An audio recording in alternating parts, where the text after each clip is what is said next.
Stave church were built in about 1200s. It was rebuilt when it was saved in the 1850s. And then again, they were rebuilding it and taking a little bit back to the original state in the 1950s.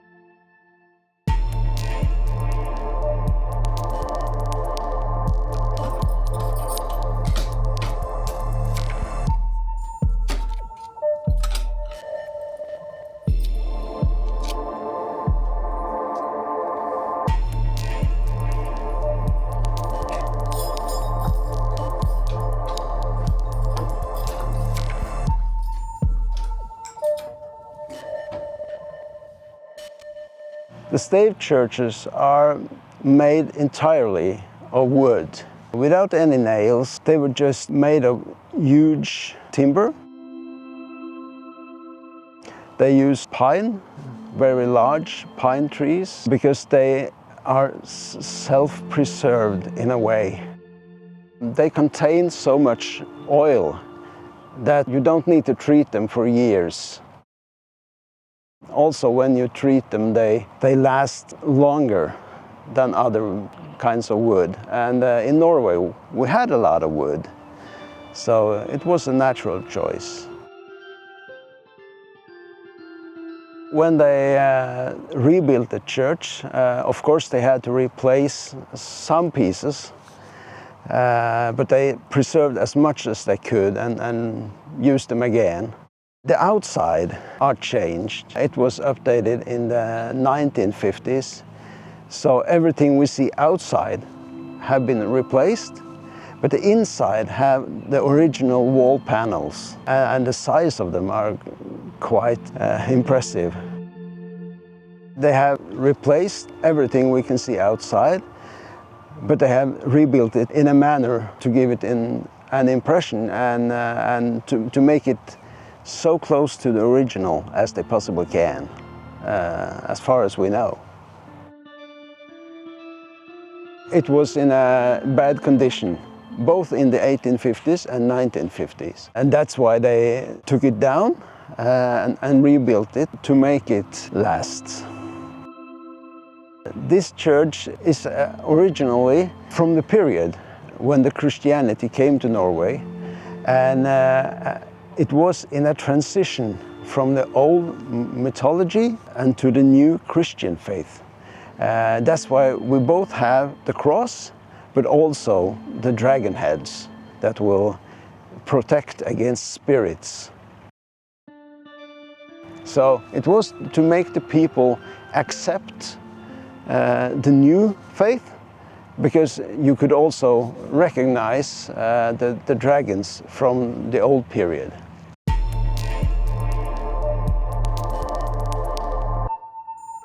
Originally, we had somewhere between 1,000 and 2,000 stave churches in Norway. But due to rise in population, it was the industrial revolution, and the world just picked up speed. The church became outdated, and they wanted new, modern churches. So a lot of them were just simply burned down and replaced with the new white wooden churches. Also, because the rise in population, the churches couldn't fit the amount of people it needed to, because 30% of the town people would need to fit into the church. So they simply became too small, and that's why they were burnt down. They got an awareness of the value of history and the value of these buildings in history. So this is one of the 28 churches that we have left of this kind.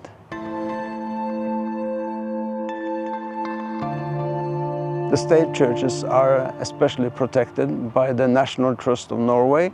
We want to preserve the legacy for generations to come. It's definitely a tourist destination.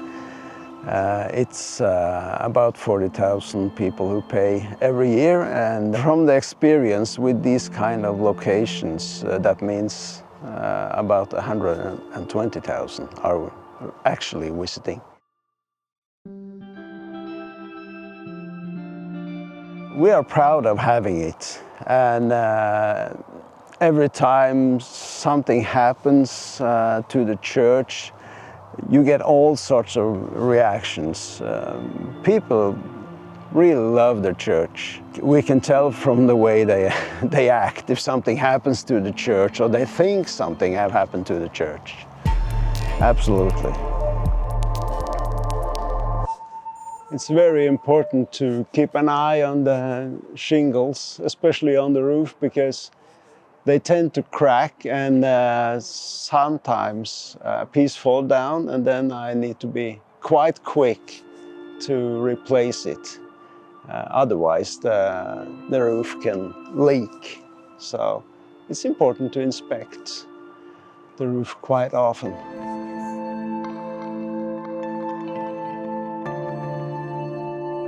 My history with the church started around 2000. I was a carpenter apprentice, and I was actually working replacing some of the wooden shingles on the roof. And then later, 2017, I began working here and taking care of the church, the whole church, not just the ceiling and the outside. So I've been doing this for about 8 years now. It's kind of special. It crawls under your skin. It's not like any other building. So I enjoy taking care of it. I actually do. To be able to work with something that's so old, you're taking part in history. I'm doing my piece in my time, and I'm just one out of many to keep this for generations to come. It's kind of interesting to see when we're working on the church, and you can find old signatures and work that people has done before, like this little wooden piece that has been cut out and put back in, and it's signed in 1851. So I know, okay, they were there in 1851, and now 170 years later, I'm there. I'm holding the same piece in my hand and inspecting the same place. That's special. I think we need to preserve these churches because they tell a part of the history. They are storytellers, both in religious history, but also as a building. The structure, the way they were thinking, the way they were building, the materials they used. Yeah, they tell us a story.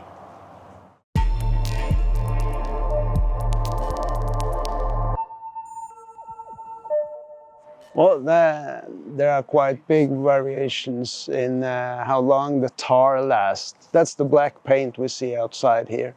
It's wooden tar, pine tar. That's the Norwegian tradition. And on the south side, where the sun have the most hours, we can see it's quite light in the color compared to the north side. So the sun is the real issue here. It burns the tar and just make it into dust. As we can see, the walls are brown and the roofs, they turn gray. That's because the water washes off the dust on the roof, but not on the walls.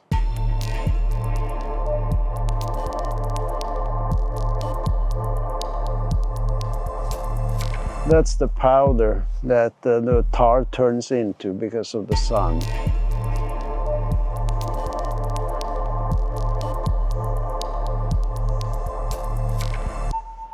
This is what happens if we don't maintain it close enough.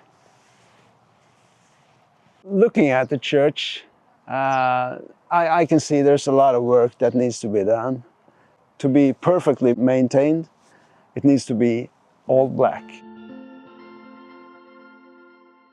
We have got new funds for this year, and more than ever actually. So I'm hoping I will get a huge step forward.